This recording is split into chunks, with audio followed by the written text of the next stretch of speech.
Assalamualaikum warahmatullahi wabarakatuh. Perkenalkan, nama saya Khairinisa Syafna Putri. Saya dari Universitas Riau, Fakultas Keguruan dan Ilmu Pendidikan Prodi Pendidikan Bahasa dan Sastra Indonesia. Nah, kali ini saya akan membahas teks cerita ulang. Sebelum kita lanjut, jangan lupa klik tombol subscribe, like, share, dan komen ya untuk kemajuan YouTube ini ke depannya.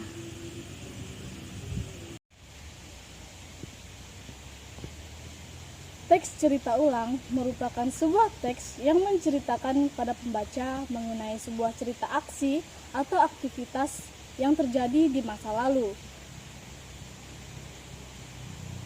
Tujuan dari teks cerita ulang yaitu memberitahukan peristiwa, kejadian, atau aktivitas yang sudah terjadi di masa lampau dalam suatu urutan dengan kronologis agar memberi informasi atau menghibur pembaca. Nah, ada beberapa contoh dari teks cerita ulang seperti legenda, fabel, cerita jenaka, dan juga cerita pelipur lara. Kemudian selanjutnya ada beberapa ciri-ciri yang terdapat dalam teks cerita ulang. Yang pertama itu menceritakan seorang tokoh atau terfokus pada objek tertentu. Yang kedua, menceritakan sebuah kejadian-kejadian yang bisa kita amati. Yang ketiga, menceritakan waktu dan tempat kejadiannya. Yang keempat, bersifat faktual atau imajinatif. Yang kelima, disusun secara kronologis. Yang keenam, memaparkan kesan dan kesimpulan pada akhir paragraf. Yang ketujuh, menceritakan peristiwa-peristiwa yang terjadi di masa lalu. Yang kedelapan, memakai banyak pilihan kata yang menunjukkan kronologis dari suatu kejadian. Nah, selain itu ada juga beberapa unsur-unsur yang terdapat dalam teks cerita ulang. Seperti yang pertama itu ada tema, amanat, alur, penokohan, latar, dan juga nilai dalam sebuah cerita. Teks cerita ulang ini mempunyai beberapa jenis-jenis yang perlu kita ketahui. Nah, di antaranya itu yang pertama adalah cerita ulang pribadi. Rekon pribadi merupakan cerita ulang yang melibatkan penulis secara personal di dalamnya. Sedangkan fungsinya yaitu membangun keakraban antara si penulis dengan para pembaca tersebut. Contoh rekon pribadi ini seperti surat pribadi, percakapan, dan juga buku harian. Ada beberapa ciri-ciri dari cerita ulang pribadi ini atau personal, yaitu yang pertama itu ada ditulis secara subjektif, kemudian berupa pengalaman personal si penulis. Selanjutnya yaitu memakai kata ganti orang pertama aku dan juga kami, serta orang ketiga dia dan mereka. Yang kedua ada cerita ulang fakta. Cerita ulang fakta merupakan cerita ulang yang merekam suatu peristiwa berdasarkan kenyataannya. Contohnya yaitu biografi, autobiografi, berita media massa, catatan sejarah, laporan penelitian ilmiah.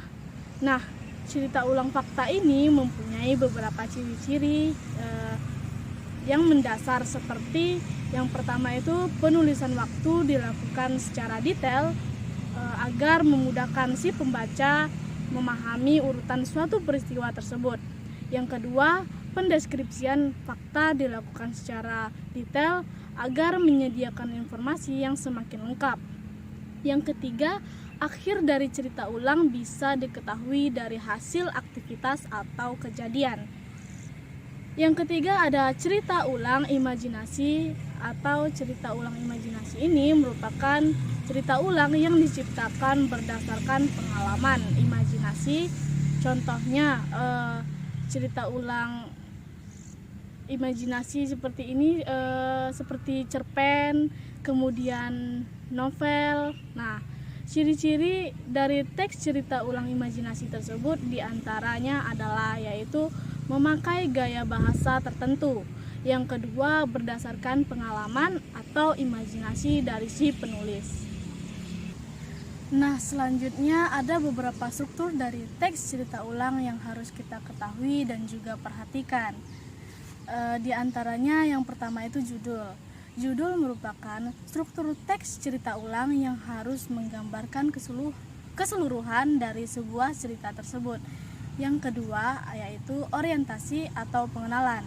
Orientasi adalah memberikan informasi tentang siapa, di mana, serta kapan peristiwa atau kejadian yang terjadi di masa lalu. Yang ketiga yaitu ada peristiwa atau kejadian.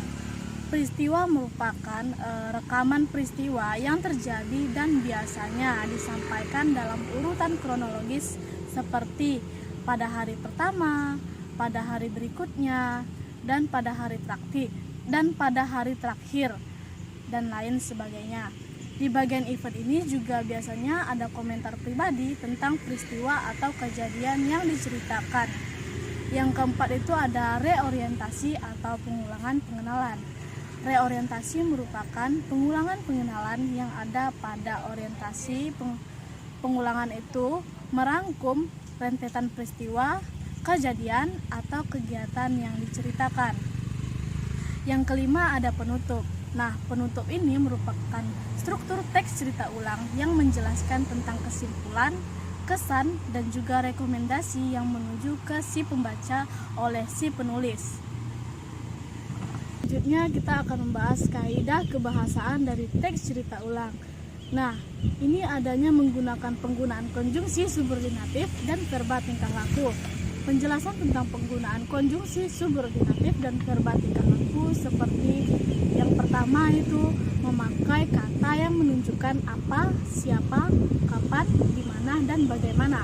Yang kedua, verba tingkah laku yaitu verba yang mengacu pada sikap yang dinyatakan dengan ungkapan verbal atau bukan sikap mental yang tidak nampak seperti kata mengambil pada kalimat. Yang ketiga yaitu keterangan waktu. Keterangan waktu masa lampau yaitu keterangan waktu yang menyatakan waktu masa lampau. Contohnya pernah, sering, biasanya, pagi, sesudah, dan sebelumnya. Yang ketiga yaitu memakai kata yang menunjukkan tempat dan waktu. Selanjutnya kita akan membahas cara mengkonversi teks cerita ulang. Seperti teks yang lainnya, teks cerita ulang ini juga bisa dirubah menjadi bentuk teks cerita lain atau dikonversi. Nah, hasil konversi dari teks cerita ulang ini hanya berubah pada model teksnya saja, sedangkan bagian isi tetap sama. Nah, bagaimana proses yang harus dilakukan dalam mengkonversi teks cerita ulang ini? Ada beberapa caranya. Yang pertama itu kita harus membaca teks cerita ulang secara keseluruhan. Yang kedua, mencermati pilihan kata atau diksi yang tepat dalam teks cerita ulang. Yang ketiga yaitu kita merangkum isi dari teks cerita ulang secara menyeluruh. Yang keempat, menentukan jenis teks apa yang digunakan sebagai konversi. Yang kelima, menulis ulang teks cerita ulang dalam bentuk lain. Yang keenam, merevisi bentuk teks baru jika memungkinkan ada kesalahan. Nah, tips dalam bercerita supaya kamu tidak berlibat yaitu yang pertama yaitu membangkitkan rasa ingin tahu pendengar. Yang kedua, membangun imajinasinya menggunakan emosi dan seluruh indera. Yang ketiga yaitu masukkan poin secara alami.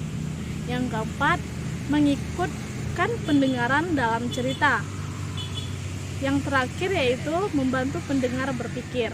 Sekian informasi yang dapat saya sampaikan tentang teks cerita ulang. Apabila ada kesalahan, mohon dimaafkan. Wabillahi taufiq wal hidayah. Wassalamualaikum warahmatullahi wabarakatuh.